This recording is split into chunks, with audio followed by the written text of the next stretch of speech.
So why do so many people rely upon the Ultra Olympus to get them through those ultra distance races? Well, that's what we're going to try and find out today. And I'm going to go into the fit, the feel, and the durability of this shoe, and then try and find out if it's the right shoe for you at this time. But first, let's just address the elephant in the room. This is nowhere near a barefoot shoe. So, why am I reviewing it? Well, it's because it's a tool. And it's a tool to help you get those distances where maybe you couldn't get before. And we'll go into that a little bit within this review. But in the end, just remember shoes are tools. So, let's start with the fit of the Ultra Olympus 6. So, many of you will actually know the fit of the Olympus already. It's this wider option with the wider toe box, and then also that slightly deeper fit and that very precise heel that we've actually experienced in the past. And that kind of rings true into this Ultra Olympus 6 too. If you look at the toe box there, you can see it's nicely squared off around this big toe side, and then it doesn't taper too much. So it's quite nice and wide here. And then looking into the midfoot, it's actually a bit more forgiving than some of the other ultras, so like the Superior and the Lone Peak specifically. I feel it's got a little bit wider around this midfoot, and that seemed to be backed up by the data as well. I was measuring it just that slightly bit wider than some of the other ultra models. Into the heel, this isn't quite as wide open as we'd normally see from other ultras. It's more of a precise heel with more of a structured, rigid heel here. Obviously, we need to talk a little bit about this strange brown bumper thing going on here. It's got some cushioned parts right on the inside there to try and help your heel stay in place. And it worked okay. It's better than, I would say, the Olympus 5 when I tried it, but it still was a little difficult to get a perfect lockdown out the box. I had to mess quite a bit with a lace lock here, but also not going too tight because this ankle cuff round here it sits quite high and it's actually quite thin and rigid at the same time. When I actually first tried this on, I tightened this way too much and I was actually wearing ankle socks at the same time. And I actually got a little bit of abrasion around my ankle here. So I had to loosen this off a little bit. That obviously meant I suffered a bit more in the heel. In the end, the shoe kind of settled in and my foot settled in to the shoe at the same time. And I found it relatively decent in the end, but also not the best heel look I've ever had. You mainly rely upon this midfoot, which is kind of true in a lot of ultras. So this midfoot really gives a good lockdown over here. I find that it was a little bit deeper than, say, the Superior. At the same time, it definitely wasn't as deep as the Lone Peak. If you've had the Lone Peak in the past and you felt like you were swimming in the shoe, well, maybe this might work a little better for you. If you've got a bit more of a shallow foot, well, it could still drown you a little bit because it's not the most shallow shoe on the market. It's not like the Superior right now. At the same time, this makes it quite nice around the toe box here as well. Because it is a little bit more raised around here, you get more depth through here and you can wiggle your toes quite nicely. And adding that to the width as well, I found that it was a really, really nice to splay the toes out. And well, for those ultra distances, it's exactly what you want. You don't want to be getting blisters in any of those areas at all. So, thinking about the sizing, I would suggest true to size here. I actually went half size up, and in the end, I think that was too much. After the shoe broke in a little bit, and I found how to get the lace in tight enough for me, but also comfortable as well. It was a little bit too roomy around these toes, and then over the forefoot a little bit here. I was just swimming a bit much, and that made some of the technical terrain a little bit dicey sometimes. So I would have loved to have come back down, true to size. And for me, that is a US 9. That's exactly the same in the Superior, the same that I wear in the Lone Peak as well. So I would say true to size. You may have noticed this really thin tongue round here and been a little bit worried about it digging in, similar to the ankle cuff. But it didn't really cause any problem at all. And actually, further down the tongue, it's a bit more padded and you don't really feel the laces over the top of the foot at all. So actually this tongue worked pretty well in the end. And just to say, it's gusseted about halfway down the tongue, so it doesn't slip around as well. So it's actually fairly decent. If you do have that wider, flatter foot, especially in this midfoot, you may actually have a slight issue with these walls here that you see in the midsole foam around here. And that's because they extend further up than where your foot is. So your foot sits quite low in this shoe, down into the bed of this shoe, and these walls come higher up. And this is even further extended by these quite solid overlays as well. So if you've got that wider, flatter foot, especially on the inside of the shoe here, then you may feel a little uncomfortable in this area. And that's just purely because it will cause a bit more pressure around there. This is more of a structured shoe than we see from other Altras. So just keep that in mind. Okay, so how about the feel of the Altra Olympus 6? So this is obviously a beast of a shoe. You can see from that huge 33 mm stack height that there's a lot of shoe underfoot there. And for me, well, it's a double-edged sword. If you're going a long, long distance on fairly easy terrain and you just want to keep those legs turning over, like in an ultra race, then I see why it works pretty well. But when you get onto that technical terrain, having so much underfoot was a little unnerving. I couldn't feel the textures underfoot. I couldn't feel the rocks and the edges and stuff. It felt like I just couldn't really connect with the ground. This is one reason why I like to be barefoot a little more, because you can actually try and react to those variations in the ground and, well, stay stable. In this, I definitely couldn't do that. So I think that's why it places itself perfectly in an easy ultra distance race. For anything else, I'm not so sure it's the tool for the job. So let's think about the actual feel of it though. So this is a really flat and wide base that we have on the Olympus.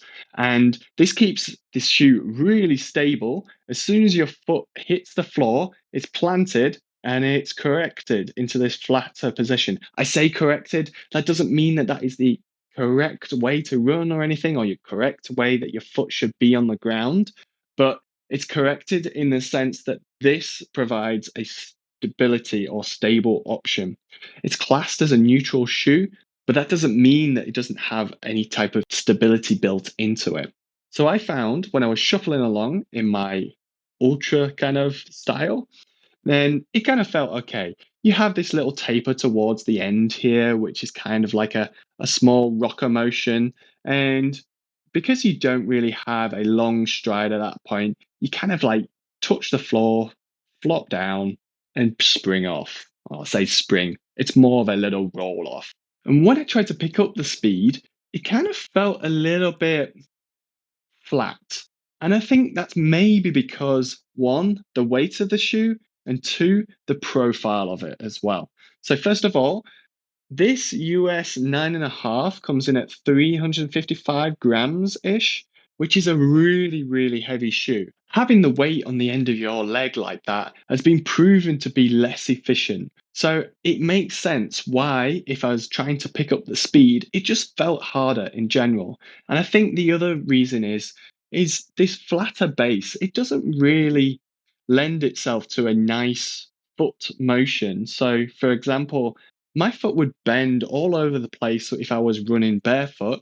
And also, I'd have a lot more flexibility in this toe box here. And I'd be able to push off with those toes at the end.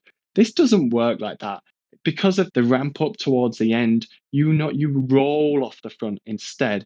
And then you just lose a little bit of that forward propulsion. So looking further inside the shoe, as I mentioned before, these midsole walls actually extend up a little bit higher, so your foot rests firmly into the bed. And at the same time, this actually provides some stability side to side. So you're not going to spill over the side too much as long as your foot sits in there properly. And this acts as like a corrective mechanism. You kind of get a bit lazy in the end as well, because you're just expecting the shoe to do the job for you. That's okay if that's what you need at the time. And this is why I keep going back to that word, the tool or a tool. So if you're going that longer distance, you get late into a race and you're very, very tired, you want every little bit of help you can get. So this outsole, it's the Vibram Mega Grip outsole. It's quite hard wearing. It doesn't wear out too quickly. It's fairly grippy in most situations. I'd say the only time I really wouldn't use it is if it was a really, really muddy conditions. And that's mainly because these lugs here, maybe 3, 4 millimeters high, that's not quite enough for those really wet, sloppy conditions. So let's talk about the durability of this Olympus. So there's two major points to talk about here, and these are updates from the previous Olympus 5. And the first one is the outsole. So we all know that the Vibram outsole here does a good job in terms of grip and also durability, but we actually found on the Olympus 5 that this outsole was peeling away from the foam prematurely. And obviously this isn't great because in the end it's going to rip off completely. They made an important update here where they actually joined a lot more of the strips of rubber coming all the way down here, and this created a little bit more of a tighter bond with the foam here. So I expect that this won't actually peel away in the short term for definite, and hopefully in the long term as well. We've been assured that this isn't an issue, and as this Olympus 6 has been out for a while, I assume that that is actually a solved problem. The second part is the upper, and specifically around the forefoot here and the inside of the forefoot. We often see this with Altra shoes, people busting out the sides here, and that's usually because there's a little bit more flexibility in the shoe, which there isn't in the Olympus too much. I don't believe we're going to have an issue here at all, and that's because this is a pretty thick upper in general. It's pretty stout. Having such a durable upper like this, I can't imagine how someone's going to bust out the side. There is one aspect that you've got to think about, and that's the weight. And yes, this is a heavy shoe, and this is why. It's because it's been built to a higher durability spec. But it's just a trade-off that we make. And it's a trade-off that if you're thinking about 100 milers or beyond that, then well, we kind of want that durability just to know that we can actually get through the race. Looking into the rest of the shoe, well, the midsole foam, it's compressed EVA. It's pretty standard. We've seen this for quite a long time from Altra. It may flatten out in, I don't know, 100, 200 miles. It will keep on going, and I don't think that's going to be the first thing to actually fail on you anyway. All around the eyelets of the lacing around here, it's really, really well reinforced with this overlay here. Also looking into this toe cap kind of overlay as well. Again, super reinforced, pretty tough actually, very, very tough. And it helps in two ways. Obviously, if you kick a rock, it's not going to hurt as much, but at the same time, it actually lifts this material away from the toes as well, just allowing your toes to have a bit more breathing room, which is kind of nice, really. The overlays extend all the way up the midfoot here and the inside of the midfoot as well. And looking into the heel, it's actually kind of stiffer for an Ultra. All in all, it's a really, really well built up shoe. And I expect a lot more durability out of it than what we've seen from past Ultras. The Olympus is basically more of the same as what we've known in the past from the Olympus line. It's a hefty shoe for sure. It's that shoe that can help you go the distance. And again, it's that tool that can help you go the distance. So I would say if you are looking to push the distances that you're running right now, or you're looking for a race day shoe for a distance that you've maybe not done in the past, a 100K, 100 miler, then I understand why you'd reach for an option like this. I'd say just as caveat to that, ensure that you're not going on any technical terrain as much because you're not going to get that ground feel and it's going to feel a little unnerving in general. If you do want something like that, maybe something similar in this range would be the Timp 5, which is definitely more lightweight. It's got a similar outsole and you just get a little bit more responsiveness out of the shoe. And if you want to go even lower than that, I'd say go down to the Lone Peak or even the Superior because you get a ton more ground feel out of those two. And really, that's what you want when you're on technical terrain. You want to feel that ground underfoot so your body can react to it. Back to it, I'd say just give it a little bit of time to get this lacing right, and especially this heel lock as well. It will settle down over time. So if you don't find that perfect fit straight away, just keep adjusting these laces and you'll find a good fit in the end. So the conclusion is if you want that shoe to go long, long, long, long distances, give it a try.